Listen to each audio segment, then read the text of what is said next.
അസ്സലാമു എല്ലാവർക്കും പുതിയൊരു വീഡിയോയിലേക്ക് സ്വാഗതം. ഇന്ന് ഞാൻ വന്നിട്ടുള്ളത് കോൺഫ്ലെക്സ് വെച്ചിട്ട് നമുക്ക് വളരെ ടേസ്റ്റി ആയിട്ട് തയ്യാറാക്കിയെടുക്കാൻ പറ്റിയൊരു റെസിപ്പി ആയിട്ടാണ്. അപ്പോൾ പെട്ടെന്ന് തന്നെ നമുക്ക് ഈ ഒരു റെസിപ്പിയിലോട്ട് പോവാം. ഞാനിവിടെ 3/4 കപ്പ് കോൺഫ്ലെക്സ് എടുത്തിട്ടുണ്ട്. ഇനി നമുക്കിതിലേക്ക് ഫ്രൂട്ട്സ് ചേർത്ത് കൊടുക്കാം. അപ്പോൾ ഞാനിവിടെ ആപ്പിളും അനാറും ആണ് ചേർത്ത് കൊടുക്കുന്നത്. ഞാനിപ്പോൾ വളരെ കുറച്ച് മാത്രമേ ചേർത്ത് കൊടുക്കുന്നുള്ളൂ. അതൊക്കെ നമ്മുടെ ഇഷ്ടത്തിനനുസരിച്ച് വേണമെങ്കിൽ കുറച്ച് കൂട്ടി കൊടുക്കുകയും ചെയ്യാം. ഞാനിവിടെ 3 ടേബിൾ സ്പൂൺ അനാറ് ചേർത്ത് കൊടുക്കുന്നുണ്ട്. അതേപോലെ ഒരു മീഡിയം സൈസിലുള്ള ആപ്പിളിൻ്റെ ഒരു 1/4 ഭാഗത്തോളം ചെറുതായിട്ട് കട്ട് ചെയ്തെടുത്തതുകൂടെ ഇതിലോട്ട് ചേർത്ത് കൊടുത്തിട്ടുണ്ട്. ഇനി വേണ്ടത് നട്ട്സിൻ്റെ പൗഡറാണ്. അപ്പോൾ ഞാനിവിടെ ആൽമണ്ടും പീനട്ടും കാഷ്യൂവും നന്നായിട്ട് റോസ്റ്റ് ചെയ്തെടുത്തതിന് ശേഷം പൊടിച്ചെടുത്തതാണ് ചേർത്ത് കൊടുത്തിട്ടുള്ളത്.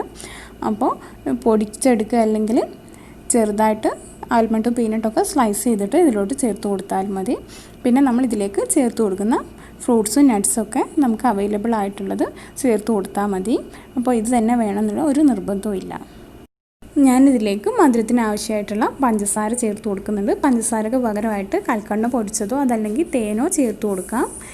ഇനി നമുക്കിതിലേക്ക് വേണ്ടത് പാലാണ്. അപ്പോൾ ഞാനിവിടെ 1.5 കപ്പ് പാലാണ് ഇതിലോട്ട് ഒഴിച്ച് കൊടുക്കുന്നത്. പാലൊഴിച്ച് കൊടുത്തതിന് ശേഷം ഞാൻ ഇതിലോട്ട് റൈസിൻസ് ചേർത്ത് കൊടുക്കുന്നുണ്ട്. അപ്പോൾ ഞാനിവിടെ യെല്ലോ കളറിലുള്ളതും അതേപോലെ ബ്ലാക്ക് കളറിലുള്ളതും ചേർത്ത് കൊടുത്തിട്ടുണ്ട്. അപ്പോൾ ഏകദേശം ഒരു 15 പീസോളം ഞാൻ ചേർത്ത് കൊടുക്കുന്നുണ്ട്. അപ്പോൾ ഞാനിത് നെയ്യിൽ റോസ്റ്റ് ചെയ്തെടുത്തതാണ് ചേർത്ത് കൊടുക്കുന്നത്. പക്ഷേ ഞാൻ നെയ്യ് ഇതിലോട്ട് ആഡ് ചെയ്യുന്നില്ല. അപ്പോൾ നിങ്ങൾക്ക് വേണമെങ്കിൽ ആ ഒരു നെയ്യോട് കൂടെ തന്നെ ഇതിലോട്ട് ഒഴിച്ചു കൊടുക്കാം. ഇനി ഇത് നന്നായിട്ട് മിക്സ് ചെയ്ത് കൊടുത്തതിന് ശേഷം നമുക്ക് സെർവ് ചെയ്യാം. അപ്പോൾ നമുക്ക് ബ്രേക്ക്ഫാസ്റ്റൊക്കെ ആയിട്ട് കുട്ടികൾക്ക് കൊടുക്കാൻ പറ്റിയ വളരെ ഹെൽത്തി ആയിട്ടുള്ളൊരു റെസിപ്പിയാണിത്.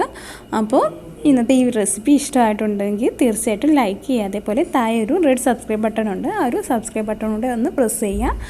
അപ്പോൾ അതിൻ്റെ കൂടെ ഒരു ബെല്ലൈക്കൺ കാണിക്കും. ആ ഒരു ബെല്ലൈക്കണൂടെ പ്രസ് ചെയ്തിട്ട് അതിൽ ഓൾ എന്ന ഓപ്ഷൻസ് സെലക്ട് ചെയ്യുക. അങ്ങനെയാകുമ്പോൾ ഞാൻ പുതിയ വീഡിയോസൊക്കെ അപ്ലോഡ് ചെയ്യുമ്പോൾ തീർച്ചയായിട്ടും നിങ്ങൾക്ക് നോട്ടിഫിക്കേഷൻ കിട്ടും.